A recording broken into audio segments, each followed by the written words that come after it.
Today we are going to start with chapter 3, class 7th, that is data handling. Now what is student data? What is the meaning of data? As we all know that data is a collection of figures. Data क्या होता है? It is a collection of facts and figures. Facts and figures. Now data, I will give you some example of data. For example, I want to know in my surrounding how many families have number of children. So obviously the answer is someone is having 1 children, someone is having 2 children, someone is having 3 children, maximum 3, someone is having 2, then 1, then 0 children might be there. सो इस तरीके से हम information जब collect करेंगे अपनी surrounding में कि कितनी ऐसी फैमिलीज हैं जिनके how many childrens are there, कितने स्टूडेंट, कितने उनके चिल्ड्रंस हैं.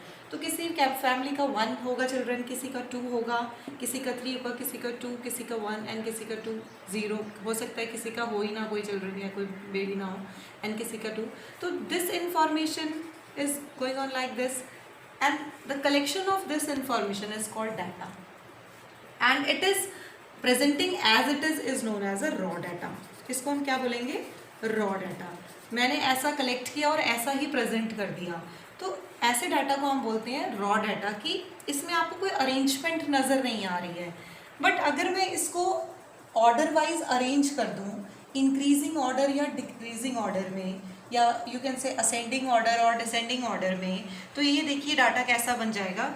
इट बिकम्स लाइक 0 1 1, ठीक है, 0 आ गया, यहाँ पे 1 1 आ गया, then 2 2 2 2, 4 times we have 2 2 2 2, then 3 3. Now let's count 1 2 3 4 5 6 7 8 9.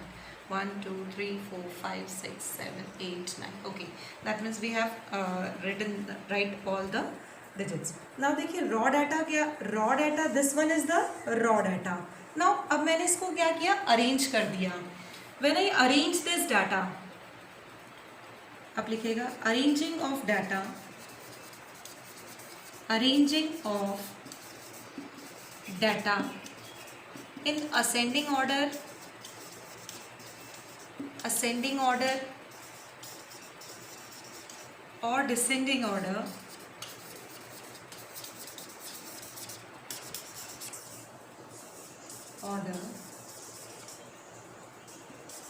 is called array data. इसको हम क्या बोलते हैं? arrayed data. Listen again. Data क्या है? It is the collection of facts and figures. अब ये डाटा कुछ भी हो सकता है. फॉर एग्जांपल मैंने आपको बताया कि मैंने एक कलेक्शन किया कि मेरी सराउंडिंग में कितनी ऐसी फैमिलीज हैं जिनके कितने बच्चे हैं, ठीक है. तो उसको मैंने अरेंज किया कि किसी का 1 है, 2 है, 3 2 1 0 2 3 2. तो दिस इज़ द डाटा. अगर मैं डाटा को एज इट इज़ प्रेजेंट करती हूँ, that is called raw data. तो रॉ डाटा की डेफिनेशन क्या होगी? द प्रेजेंटेशन ऑफ डाटा, आप लिख लीजिए presenting data as it is called raw data.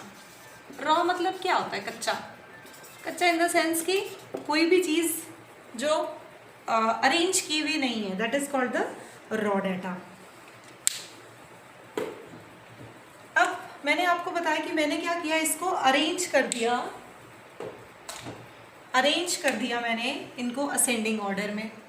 तो इस arranging of data in ascending और descending order is known as arrayed data. उसको हम क्या बोलते हैं?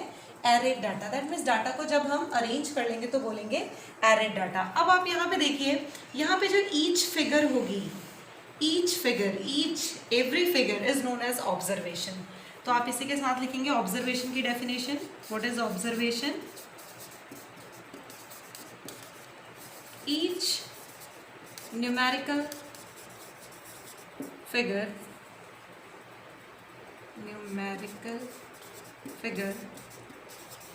is observation.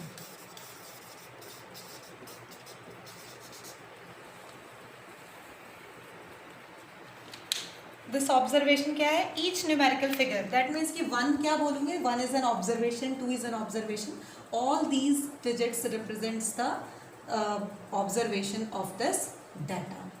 Now comes the frequency. What is frequency?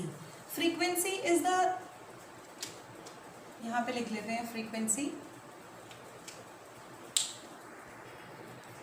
Now students, अभी हमने ऑब्जर्वेशन डिस्कस किया था. What is observation, what is array data. Now we are talking about the frequency. What is frequency of a data? Frequency क्या होती है? Frequency को समझने के लिए सबसे पहले हम ये एक डाटा लिखेंगे यहाँ पे. फॉर एग्जाम्पल मैं डाटा लिखती हूँ, जैसे मैंने आपको पहले एग्जाम्पल दी थी कि अगर मैं अपने सराउंडिंग में ये डाटा कलेक्ट करूँगी, how many families have how many number of childrens. तो मैंने आपको बताया था, अगर सपोज कर लीजिए ये हमने डाटा इस तरीके से बनाया था, 0 1 1 2 2 2 2 3 3. ठीक है, ये हमारे पास डाटा है. Now what is the frequency? The number of times, frequency is the number of times any observation occurs. अब यहाँ से समझने की कोशिश करिए कि फ्रीक्वेंसी क्या होती है. फॉर एग्जाम्पल 0 है, ये कितनी बार आ रहा है? 1 टाइम आ रहा है. This is called 1. 1 कितनी टाइम आ रहा है? 1 2 टाइम्स आ रहा है. 2 कितने टाइम्स आ रहा है? 1 2 3 4. तो ये 4 आ गया. ठीक है, तो this is the frequency. This is observation, this is frequency. 3 कितने टाइम्स आ रहा है? 3 टाइम्स आ रहा है. तो देखिए 4 5 6 7 7 3 10. अब कुछ गलती तो नहीं, 1 2 3 4 5 6 7 8 9, 3 2 टाइम्स है.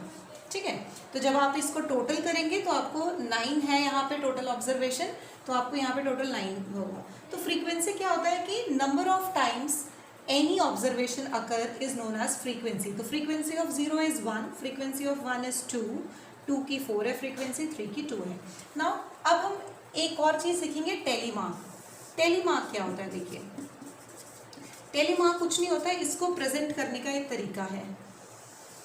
जैसे फ्रीक्वेंसी 1 है तो टेलीमार्क क्या होगी? 1. 2 है तो मुझे इस तरह स्लांटिंग लाइंस 2 लगानी है. 4 1 2 3 4. Now this is 2 1 2. और अगर कहीं स्टूडेंट, मान लीजिए यहाँ पे मैं एक नंबर और ले लेती, सपोज कर लीजिए मैंने यहाँ पे एक नंबर 4 भी ले लिया होता और ये 4 टाइम्स होता, 5 टाइम्स होता, तो मैं यहाँ पे 4 की फ्रीक्वेंसी क्या आती? 5. और इसको कैसे लिखती? इसको लिखने का तरीका 1 2 3 4, 4 डंडे और 5वां ऐसे डालना होता है. ठीक है, तो और अगर मान लो 6 होता तो इसके आगे एक और नंबर डाल देते तो वो बन जाता 5 + 1 6. तो दिस इज द टेलीमार्क. नाउ आप किसी भी ऑब्जर्वेशन को अगर इस तरीके से अरेंज कर देते हैं एक टेबल के फॉर्म में, जहाँ पे आपने ऑब्जर्वेशन लिखा है, फ्रीक्वेंसी लिखी है और टेलीमार्क लिखी है, that is called the tabulation. उसको हम क्या बोलते हैं? Tabulation. Tabulation means to tabulate a data. किसी भी डाटा को टेब्यूलेट करना, दैट मीन्स कि you have to convert this data into table. मैंने इसी डाटा को टेबल के फॉर्म में लिख दिया. पहले ये डाटा कैसा था? रॉ डाटा के फॉर्म में था. ठीक है, इसको मैंने आपको पहले बताया था कि रैंडमली लिख के बताया था, 0 2 1 3 2. हमने इस तरीके से ये लिखा था. ठीक है, सपोज कर लीजिए. ठीक है, अगर सपोज कर लीजिए मैंने इस तरीके से डाला, तो ये डाटा था मेरा रॉ डाटा. फिर इसको मैंने अरेंज किया तो ये क्या बन गया था? ये बन गया था एरेड डाटा. एरेड डाटा क्या था? जब हम किसी डाटा को असेंडिंग या डिसेंडिंग ऑर्डर में अरेंज करते हैं, तो that is called arrayed data. उसके बाद हमने आपको बताया था what is observation. Each figure is known as observation. Now frequency क्या थी? The number of times any observation occurs. कोई भी ऑब्जर्वेशन कितने टाइम्स अकर कर रही है, दैट इज कॉल्ड फ्रीक्वेंसी. और हम जब इस डाटा को रिप्रेजेंट करेंगे in the form of table with frequency, tally mark and observation, that is called tabulation. Now student, इसी के साथ हम बताएंगे what is the range. Range क्या होती है? Range is the highest value minus lowest value. अब हाईएस्ट वैल्यू क्या है? ये फॉर्मूला है किसका? रेंज का. अब यहाँ पे हाईएस्ट वैल्यू क्या है 4 और लोएस्ट वैल्यू क्या है 0, तो ऑब्वियसली हाईएस्ट वैल्यू 4 माइनस 0 क्या आ जाएगा हमारे पास 4। तो ये आ गया मेरे पास रेंज का formula, highest value minus lowest value, that is equals to 4। Now the arithmetic mean. Now what is arithmetic mean? It is a simple formula for arithmetic mean is sum of observation like x1 plus x2 plus x3 plus x4 divide by n. This is sum of observation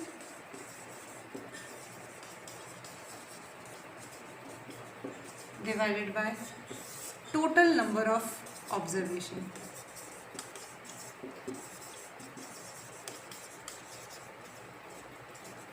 That is called mean. ये किसका formula है? Arithmetic mean को। Arithmetic mean को represent करते हैं x बार से और लिखते कैसे हैं x1 plus x2 plus x3 so on xn upon n, और इन सबको क्या बोलते हैं? Sum of observation by total observation. Example से समझाती हूँ मैं आपको what is arithmetic mean. For example मेरा 10 मार्क्स का टेस्ट हुआ, ठीक है, और मेरे हिंदी में मार्क्स आए 4 आउट ऑफ 10 में से आपको बता रहे हैं, इंग्लिश में 8, मैथ्स में 10 और उसके बाद कौन सा सब्जेक्ट रह गया? साइंस में आ गए 6, ठीक है। तो ये मेरे पास आ गए आउट ऑफ 10 में से। अब देखिए हमने क्या मीन कैसे निकालते हैं? मेरे मीन मार्क्स कितने आए होंगे? तो कितने सब्जेक्ट लिए मैंने? 1 2 3 4, I have taken the 4 subject. तो मैं क्या करूँगी? हिंदी में आए मेरे 4 मार्क्स 4, इंग्लिश में आए मेरे 8 और मैथ्स में 10 और साइंस में 6 डिवाइडेड बाय 1 2 3 4। कितने सब्जेक्ट लिए मैंने? 4। सम ऑफ ऑब्जर्वेशन मैंने अपने सभी मार्क्स को ऐड कर दिया और डिवाइड किया 4 से। तो लेट्स चेक कितने नंबर आते हैं। 10 plus 16, 16 plus 4 20 and 28 divided by 4। तो ये कितना आ जाएगा? 4 7 28, ठीक है। तो मेरे एवरेज मार्क्स या मीन मार्क्स मेरे कितने आ गए? 7। That is called the arithmetic mean.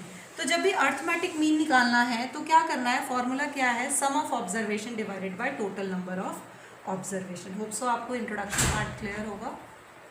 Thank you.